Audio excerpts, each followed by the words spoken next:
Yes, here we go. It's a new start to the month. It's a new event, and I've got some very exciting information to let you know. I'm not going to be cold anymore because we are turning on the heating for the first time in 2021. Wow, that's the exciting part of my life because I'm cold since losing a bit of weight. I feel the cold a bit more, so there we go. In any case, right, we're going to get on to the event quest. The event quest works like this. There's a little write-up in the description down below, but basically we're going to go over the process. So these quests drop on a weekly basis, therefore weekly, and you might be going to yourself, well, how do they work? What's going on with this? Well, they're going to be multiple different quests that look very different, and they will pop up from time to time. So the first week that we've got is indeed all about Guillotine 2099, but other weeks will have different champions with them. Those champions will be the ones that are on screen right now. Over the weeks, they will be Annihilus, Apocalypse, and Doctor Doom. So 4 weeks, 4 different champions you're going to face off against. Right, that's the first thing to mention. The next thing to mention is that you will need to bring your Ikaris and Sersi with you to unlock the paths, right? So you'll need to collect them up. The first thing, boom, you've grabbed them right there. Now there will be other objectives which we're going to go on in a minute. So the extra objectives, which I will be doing a grind guide for, I've just worked out the kind of specifics of it, and I'm going to have some dinner first. Then I'm going to go and do it because, people aren't, cracking a whip on me and going, where's the content?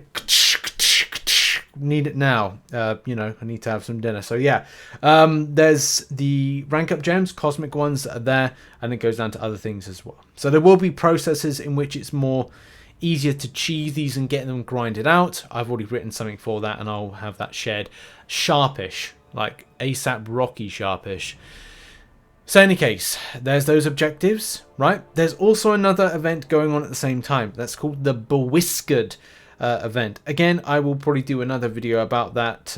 You just need to defeat bearded based champions in various different formats. No, you need to use bearded champions in various different formats. And to just kind of put it quite bluntly, just use a bearded champion in something like arena. Just go to arena with a bearded champion and you'll get it done. It's just as simple as that. Or for an alternative option, and I would recommend this if you're looking to get to a Sersi and as well an Ikaris in a lower format, and I do recommend that because there will be an objective, especially with Sersi and Ikaris, where you'll need to defeat the each other. So you take Ikaris to defeat Sersi or Sersi to defeat Ikaris. But if you want to kind of auto fight through normal, it is helpful to help you out with your process. But do bear in mind there are some other events which are going on which will require you to do a volume of fights with either Ikaris or Sersi. So that's something to mention. And the bewhiskered is there. We're getting 10 a time when it comes to defeating enemy champions. That's just as we said, using Mr. Fantastic against this content. Is as simple as that. Maybe some low energy fight options will be a good example of that, but that's another story for another video. The next video that I'm going to post today will be how to choose the objectives and as well the solo events. So it will combine everything into one particular video, but in a nutshell, lower base content is the easiest way to grind, whether or not it's normal difficulty, whether or not it's Road to Labyrinth, whether or not it's other things. But I just want to there's more details to those videos, which will be the next one today. Now the sixth thing to mention, and it's very, very important that I do, and also just remind people, is that these Platinum Pool events, they are very time sensitive and there's time limitations to them. So the first thing to mention is that the boss rush, as a lot of you know, is already out. That boss rush is going to be important because you will have to repeat it and go back to it from time to time in order to get points. We're still yet to see the anime solo event. It's kind of like a weird name for it, really, but it is what it is. So yeah, the not another anime reference solo event.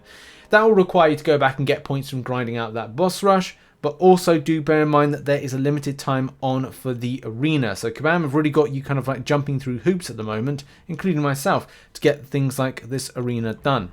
I mean, for me, times are ticking and I've got videos to be making and also I've got life to be living.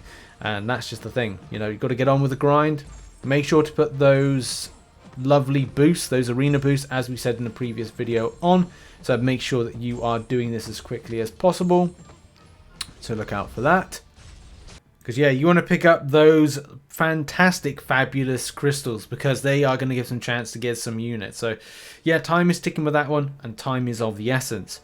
The other thing to mention is that be wary on your totals, because here's the thing, you can do, depending on where you are, you can do all difficulties of the side event. So you can go into, say, this one, and we're going to go into it in a minute, but the thing to point out is there's no restrictions here, so you can do heroic, master, and epic, and legendary difficulty, and that's great if you are, you know, able to do it, but you have to be quite specific on who you bring in with the gate types. So you can do like one way and do one gate open, and then the other way with another one. We're going to look into it in a minute, but there's one final thing to point out, and I've done a link to this in the description down below, and it's totals for this month. If you are curious on the volume of rewards that you can pick up this month, especially for those that are uncollected and Cavalier and Thronebreaker, then I put a link in the description to this. I did say, I think in the video that I created last week, I would, but I just haven't got around to the time to kind of create a Google link for it.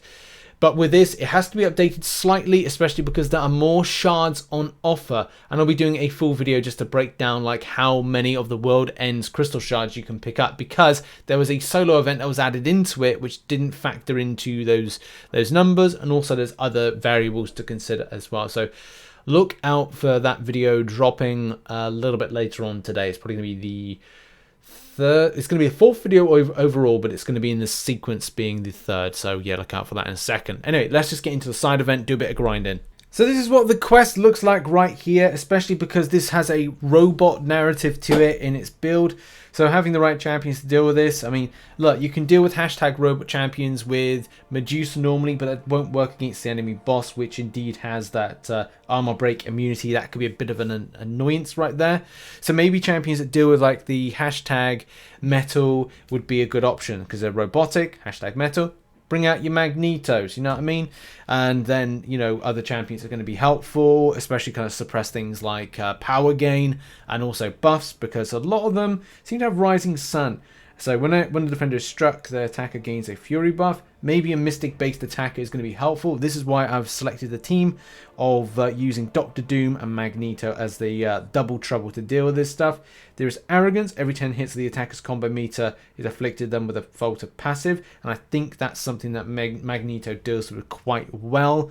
The old miss. Right down the center, it's just health. So that is going to be the easiest ones to go down. But it's up to you, like, where you kind of find yourself on that line. There's going to be what seems to be non-pass specific and pass specific, because there we've got Sersi and Ikaris right there, and you know, week 2 is going to be different. Maybe week 3 and week 4 are going to be different as well. Like one's going to be let's say mutants, and one's going to be cosmics, or one's going to be #this and #that. So yeah, do be wary of that, and let's go do some grinding. Now, one thing I do like is a nice Magneto gain, especially when you get to that beautiful SP3 and you see #metal champions just completely melt. And maybe an SP2 might have been enough right there, but you know, you can never, it's always better safe than sorry with this kind of stuff, and especially with this route like right here. Let's continue on. I personally like Dr. Doom for this the most, because the rotations are more suited to like my play style, where you're able to kind of like do the heavy attack and then just kind of like completely just take off those Fury buffs. The more Fury buffs you have, the more that you're going to get to degen and stuff like that. But look, the other routes, like still having the greatest counters for this is vitally important. And look, Magneto is going to be the absolute don for this. So yeah, look out for him being the best. But yeah, you can see like you can overcook it like I just did there for this, and it's not great when you do overcook and you're like, okay, right, I'm in trouble now because of those Fury buffs. Now, when that Falter pops up, you're just going to, like, relax. I mean, I had a bit of wobble with that, facing off against that for the first time.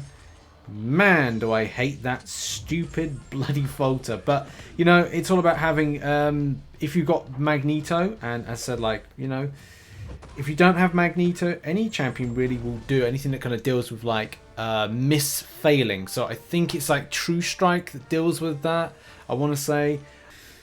The Vigilance buff will also help out for that one. What have you got? Like Cosmic Ghost Rider.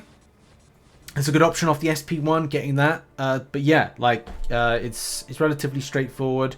and bit fun. So do that on a weekly basis, have a bit of fun with it, and that's really it. The breakdown is in the description down below of that. I think I've covered all the stuff like how it works. The next video is going to be posted is how to cheese the objectives video, and also solo events video, which will be dropping very, very soon. Appreciate you for watching. I am now going to have some food, have some dinner, and then get back on with the grind. Check out some other content located on screen right now, and I'll see you in the next couple of videos. Have a good one, have a good evening, smash out some content. Bye bye for now.